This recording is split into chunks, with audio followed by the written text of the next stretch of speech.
Hello mga ka-busy mind. So ngayon naglagay tayo ng temporary power supply. So may problema sa ating panel. So bigla lang mawala yung supply. So kaya binuksan natin yung main panel. So nakita natin ang control pala dito ay may magnetic contactor at saka timer relay. Yan. Makikita natin yan, may timer at saka timer relay din. So, ang supply dito ay 380 volts RYB. So, makikita natin yan, naka-tagging na yan. So, ang breaker na ito, so, line to neutral ang supply natin. Kasi kapag line to line, 380 ang voltaheng makuha natin yan. So, kailangan yung mga ibang circuit dyan may control sa timer. So, hindi naman lahat yan kinokontrol ng timer.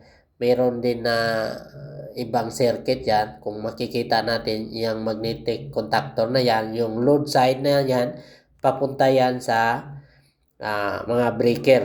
So, may 6 na breaker na kinokontrol ng magnetic contactor at saka timer relay. So, iset lang ng time natin kung ilang minuto, ilang oras ang ating gustong iset. So, halimbawa, kung iset natin yan sa 12 na oras, so pagkatapos niyang 12 na oras na yan ay automatic mag-off na yan. So, maganda itong timer na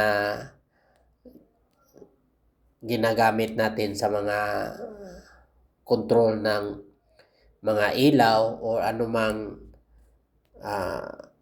susuplayan natin na hindi na kailangang mag-off tayo manually. So halimbawa kapag office o automatic mag-off yan pag umabot na sa na-set up natin na oras. So, kadalasan ito inilagay sa mga hotel o kaya bangko para kapag mga staff niyan ay uuwi na, nakalimutan patayin yung mga switch o breaker, automatic mag-off lang yan.